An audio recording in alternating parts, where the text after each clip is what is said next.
উন্মোচন অনুষ্ঠানে বক্তব্য রাখছেন প্রধান বিচারপতি সুরেন্দ্র কুমার সিনহা। সরাসরি চলে যাচ্ছি সেখানে। যেটা হলো, প্রধান বিচারপতি আমেরিকার আল ওয়ারেন, সে শান্তিবোধন মতো এটা ডিস্ট্রিক্ট কোর্টে উকালতি আরম্ভ করেছিলেন। তার মেধা, এরপরে সে সরকারি উকিল হয়েছিলেন। তার মেধার কারণে তিনবার উনি গভর্নর হয়েছিলেন। উনার চিন্তা চেতনা, উনি ছিলেন রিপাবলিকান দলের, কিন্তু উনি 1947 সনে যখন গভর্নর হন তখন তাকে রিপাবলিকান এবং ডেমোক্রেটিক পার্টি উনার নিরপেক্ষতার জন্য দলমত নির্বিশেষে একজন স্বনামধন্য আইনজীবী হিসেবে তাকে গভর্নর, তৃতীয়বারের জন্য গভর্নর নিযুক্ত করল। আইসেনওয়ার যখন প্রেসিডেন্ট হলেন, হঠাৎ চিফ জাস্টিস, আমি ভুলে গেলাম নাম, উনি ইনসিডেন্টালি হঠাৎ মারা গেলেন। প্রধান বিচারপতি নিয়োগ করবেন, উনি সিদ্ধান্ত নিয়েছিলেন যে উনি আর কোনো পলিটিক্স করবেন না, উনি উকালতি জীবন কিছু প্র্যাকটিস করবেন না, উনি ছেড়ে দেবেন।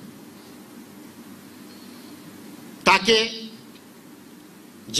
যে ব্যক্তির ওয়াশিংটনের সাথে কোনো সম্পর্ক নেই, উনি ক্যালিফোর্নিয়ার গভর্নর ছিলেন, ক্যালিফোর্নিয়ার উকালতি করেছেন, তাকে ডাইরেক্টলি সেই এই থেকে গিয়া প্রধান বিচারপতি হিসেবে করা হলো।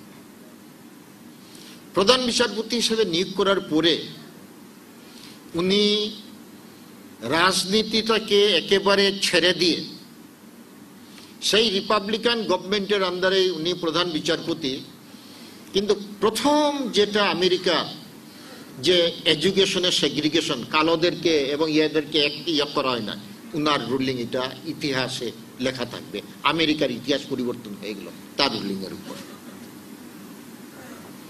তো আমি এর থেকে কি বলতে চাচ্ছি,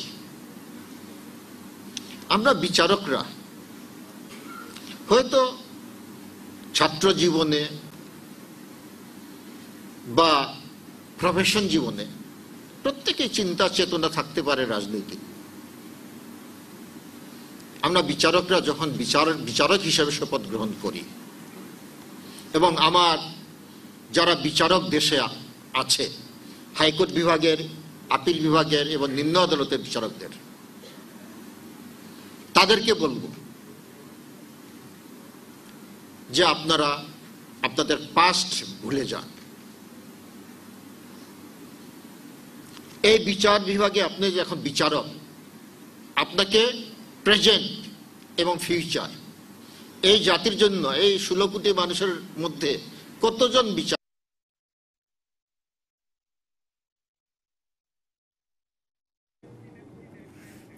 প্রধান বিচারপতি বক্তব্য রাখছিলেন সুপ্রিম কোর্ট বার অ্যাসোসিয়েশন মিলনায়তন থেকে, সেটি আমরা সরাসরি দেখছিলাম।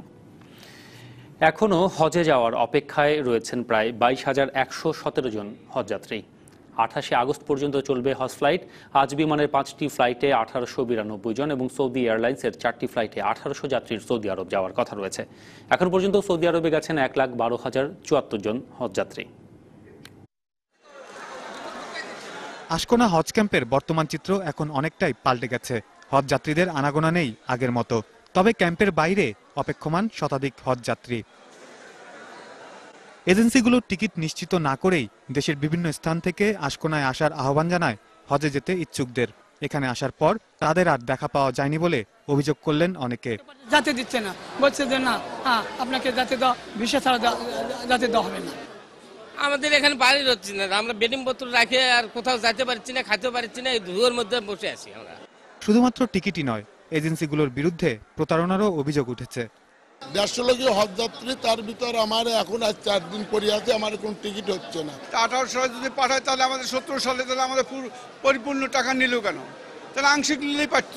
এই যারা নাকি এরকম প্রতারণা করলো তাদেরকে আইনের আওতায় এনে আমাদের টাকা আদায়ের ব্যবস্থা করবে, আর টাকা না দিলে তাদেরকে শাস্তি দেবে। প্রতারণার কথা স্বীকার করে হজ ক্যাম্পের পরিচালক বললেন, এ ব্যাপারে অবশ্যই শাস্তিমূলক ব্যবস্থা নেওয়া হবে।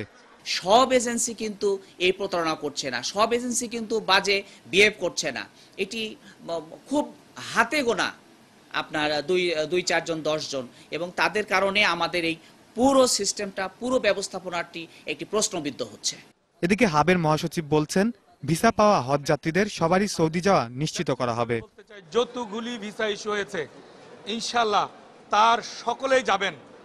একজনও টিকিটের কারণে যেতে পারবেন না তা হবে না, কারণ পলিসি অনুসারে টিকিটের টাকা কিন্তু এজেন্টের কাছে নাই, টিকিটের টাকা সংশ্লিষ্ট ব্যাংকের কাছে আছে। বৃহস্পতিবার বিমান বাংলাদেশ এয়ারলাইন্সের 5টি ও সৌদি এয়ারলাইন্সের 4টি ফ্লাইট সৌদি আরবের উদ্দেশ্যে ঢাকা ছেড়ে যাওয়ার কথা রয়েছে। Saiful Islam Jewel, DBC news, Dhaka. নির্ধারিত স্থানে পশু কোরবানি দিতে নাগরিকদের অনুরোধ জানিয়েছেন ঢাকা দক্ষিণ সিটি কর্পোরেশনের মেয়র সাইদ খোকন। সেই সঙ্গে জলাবদ্ধ স্থানে পশু কোরবানি না দেওয়ারও আহ্বান জানান তিনি। কোরবানির বর্জ্য ব্যবস্থাপনা নিয়ে নাগরিক ও মসজিদের ইমামদের সঙ্গে মতবিনিময় সভায় এই আহ্বান জানান তিনি। জনগণকে সচেতন করতে মসজিদে জুমার নামাজের খুতবা এসব বিষয় নিয়ে আলোচনা করতে ইমামদের অনুরোধ জানান মেয়র। নির্দিষ্ট স্থানে পশু কোরবানির জন্য এবছর 625টি স্থান নির্ধারণ করেছে দক্ষিণ সিটি কর্পোরেশন। সেই সঙ্গে এসব স্থানে 625 জন ইমাম এবং কসাই রাখার ব্যবস্থাও রাখা হয়েছে। এছাড়া কোরবানির ঈদের 1 সপ্তাহ আগে থেকেই বর্জ্য রাখার 1.5 লক্ষ ব্যাগ সরবরাহ করবে সিটি কর্পোরেশন। নাগরিকদের সহায়তা পেলে এবছরও ঈদের পর 48 ঘন্টার মধ্যেই ঢাকার দক্ষিণ অংশের কোরবানির বর্জ্য পরিষ্কার করা সম্ভব হবে বলে আশা করেন মেয়র সাইদ খোকন।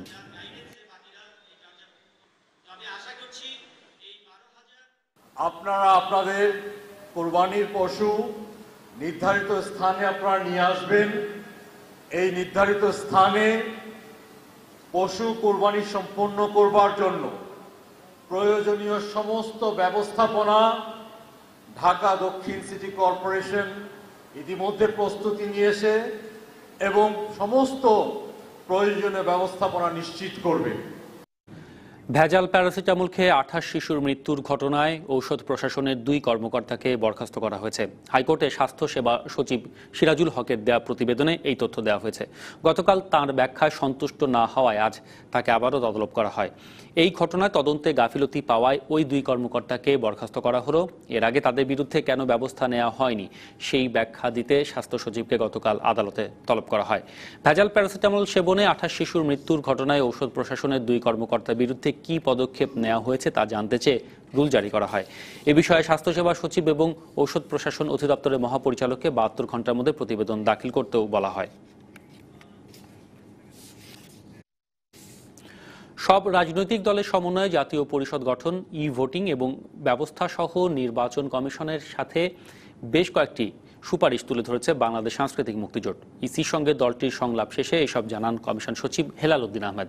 নিবন্ধিত রাজনৈতিক দলগুলোর ধারাবাহিকতায় বৃহস্পতিবার বিএনএফ এবং বাংলাদেশ সাংস্কৃতিক মুক্তিজোটের সঙ্গে সংলাপের আয়োজন করে নির্বাচন কমিশন। এ সময় নিবন্ধিত রাজনৈতিক দল সব দলের সঙ্গে ইসির সংলাপ করার সিদ্ধান্তকে স্বাগত জানিয়ে সাংস্কৃতিক মুক্তিজোটের পক্ষ থেকে বিভিন্ন সুপারিশ তুলে ধরে দলটি। সব রাজনৈতিক দলের প্রধানদের নিয়ে জাতীয় পরিষদ গঠনের পরামর্শ দেওয়া হয় কমিশনে।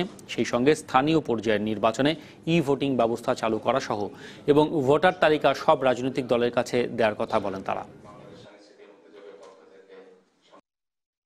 বাংলাদেশে যত রাজনৈতিক দল আছে তাদের প্রধানকে নিয়ে এই জাতীয় পরিষদ গঠন করা হবে।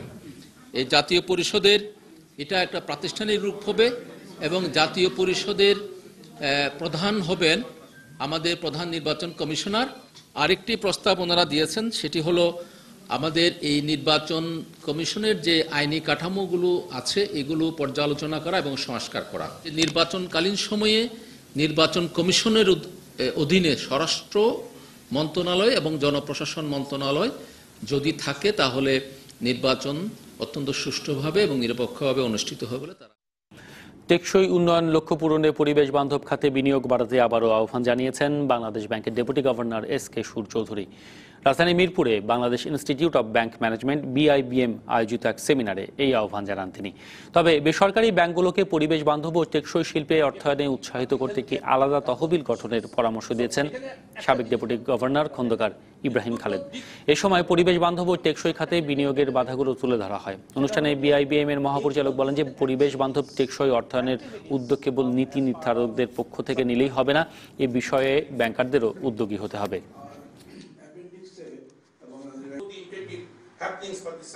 আমরা ইনক্লুসিভ ফাইন্যান্সিং এর কথা বলছি, তবে বাই প্রোটেক্টিং দি এনভায়রনমেন্ট, এইখানে যদি এনভায়রনমেন্টাল যাতে রিস্ক তৈরি না হয়, এই দুইয়ের সমন্বয় করা, এই কাজটি চ্যালেঞ্জ এবং এই কাজটি খুব সহজ না। এটা ব্যাংকের ঘাড়ে চাপালে ব্যাংকরা করবে না, সেই জন্য বাংলাদেশ ব্যাংকে একটা কোর ফান্ড গঠন করা যেতে পারে। যে ব্যাংকই এই সাস্টেনেবল ফিনান্স করবে তাকে ওই ফান্ড, কোর ফান্ড থেকে ফান্ডটা দিয়ে দেওয়া হবে আর কি, দিয়ে দেওয়া হবে। তাহলে বোধহয় একটু গতি পেতে পারে, কারণ অনেক ব্যাংকই ওই নিজের ফান্ড নষ্ট হবে বলে ঢুকতে চান না।